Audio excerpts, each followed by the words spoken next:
Peringatan, jika mau nonton video durasi panjang, segera tutup video ini dan pindah ke versi recap per 5 atau per 10 chapter. Jika belum ada video versi recap terbaru, tunggu aja sampai angka chapternya mencapai syarat recap. Itu aja, terima kasih.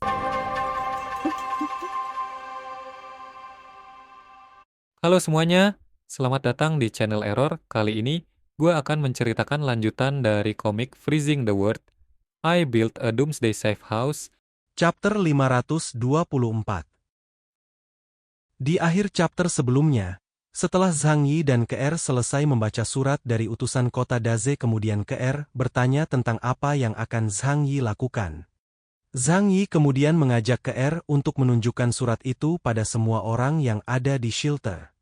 Mari ajak yang lain melihatnya bersama, ucap Zhang Yi sambil membuka pintu rumah sakit shelter. Zhang Yi dan Ke'er kemudian berjalan ke ruang tamu atau ruang bersama untuk menunjukkan surat dari yang kirim oleh 3 kekuatan utama kota Daze. Coba lihat ini, kata Zhang Yi yang menenteng surat yang dia pegang menggunakan pinset. Ini sungguh tidak tahu malu, ucap Paman Yu yang langsung bicara setelah selesai membaca isi surat itu. Lu Keran juga merasa kesal setelah membaca surat itu dan mengajak Zhang Yi melawan karena diberpikir orang-orang itu tidak lain hanyalah bandit yang mencoba merampok kota Tianhai. Mereka menjadi bandit dan datang untuk merampok kita. Kenapa mereka harus mengganggu kita? Ucap Lu Keran sambil mengepalkan tangan kirinya karena terlalu kesal. Liang Yu yang sekarang berdiri di belakang Lu Keran menyadari kalau masalah ini tidak sesederhana itu. Mereka tidak bisa begitu saja menyerang orang-orang kota Daze. Selain itu, terlepas dari Lu Keran yang berhasil bertahan hidup sampai sekarang, Liang Yu menyadari kalau dia tetaplah seorang gadis muda yang tidak mengerti trik licik elit global. Jadi dia sangat mudah tersulit emosi tanpa memikirkan akibat untuk kedepannya. Bagaimanapun, dia hanyalah seorang gadis kecil yang tidak berpengalaman di dunia dan tidak mengerti trik licik seperti ini, pikir Liang Yu setelah melihat Lu Keran yang terus sulut emosi.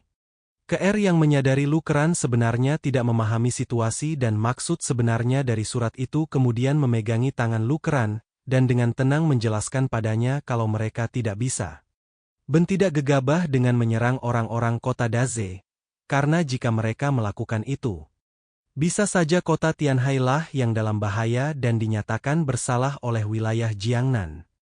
Adikku sayang, apa yang dikatakan terkadang berbeda dengan kenyataannya. Kita tidak bisa bertindak sembarangan, ucap Ke'er mencoba menenangkan dan menjelaskan pada Lu Keran. Setelah itu dia kemudian menjelaskan lagi pada Lu Keran tentang maksud tersembunyi kota Daze.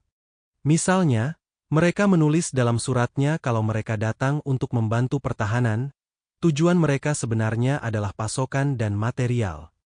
Ucapan Ke'er menjelaskan pada Lu Keran sambil menunjuk beberapa poin di dalam surat itu. Lu Keran masih tidak mengerti sepenuhnya penjelasan Ke'er dan mengambil kesimpulan kalau pada akhirnya kota Daze akan tetap merampok sumber daya kota Tianhai. Membuatnya semakin kesal.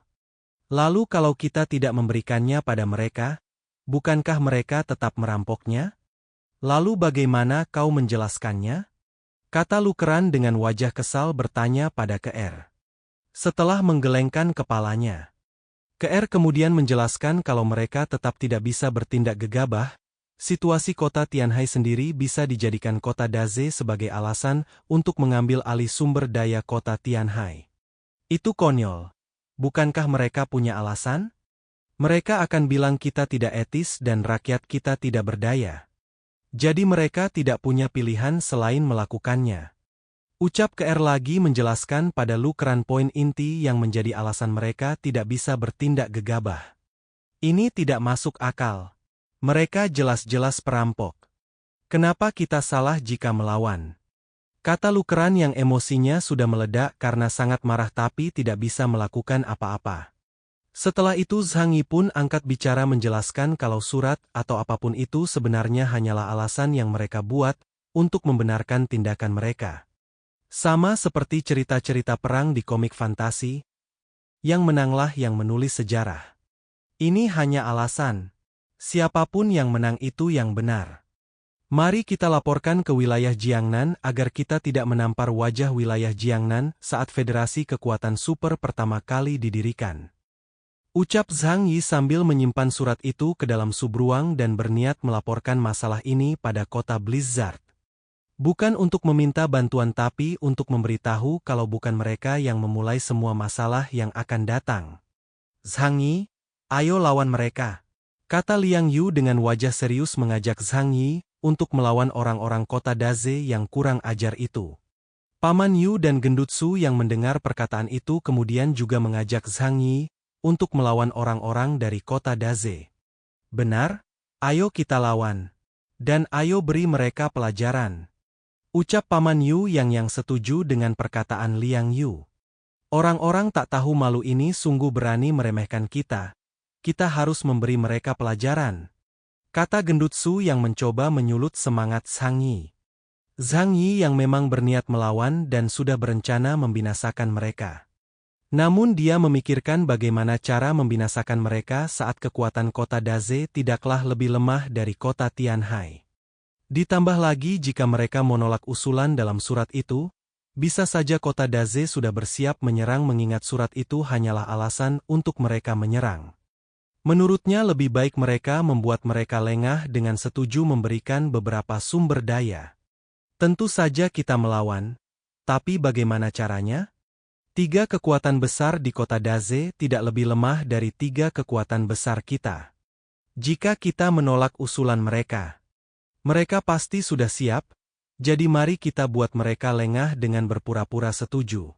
Ucap Zhang Yi mengusulkan pendapatnya pada semua orang.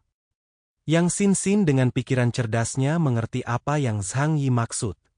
Dengan membuat orang-orang kota Daze lengah, mereka bisa membuat orang-orang kota Daze bertindak gegabah. Aku mengerti. Kita berpura-pura setuju dan membuat mereka bertindak ceroboh. Pada akhirnya, mereka jatuh ke dalam perangkap yang kita siapkan dan terjebak dalam perangkap. Ucap yang Xin sambil memegangi dagunya. Benar? Yang harus kita lakukan sekarang adalah meraih kemenangan ini dengan biaya minimal. Kata Zhang Yi menjelaskan keinginannya yang ingin menang tanpa membuang banyak waktu dan usaha.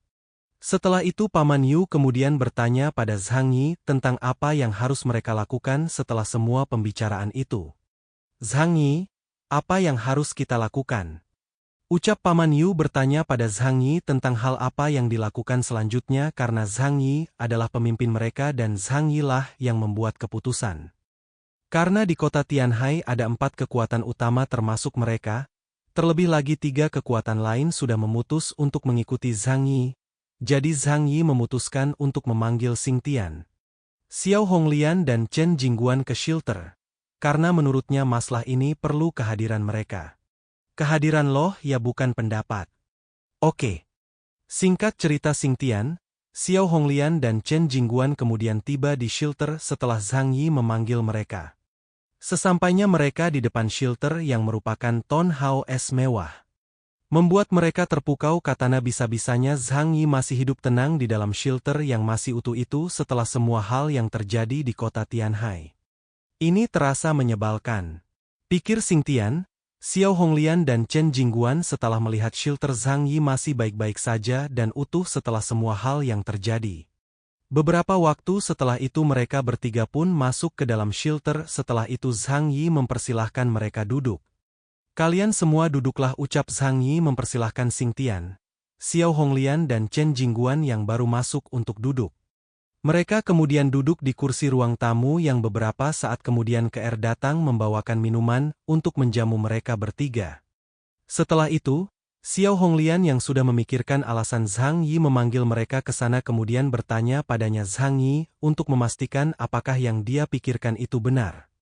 Zhang Yi, apakah ada pergerakan dari pasukan mutan di kota Daze? Tanya Xiao Honglian pada Zhang Yi. Pertanyaan Xiao Honglian itu membuat Xingtian dan Chen Jingguan terkejut. Dan bertanya-tanya apakah alasan mereka dipanggil sebenarnya benar-benar karena masalah dengan kota Daze. Kemudian chapter 524 pun berakhir. Kata-kata hari ini adalah, Bang kenapa Upi dipanggil Chen Jingguan lagi bang? Bang gak usah dibaca ulang kata-katanya bang. Bang ini bang, Bang gak usah itu bang. Bang kenapa bang? Ya karena durasi anjing. Jangan lupa klik tombol like dan tinggalkan komentar kalian guys. Jangan biarkan kolom komentar kosong. Kalau kalian punya kritik dan saran, ketikkan di kolom komentar. Itu aja. Adios.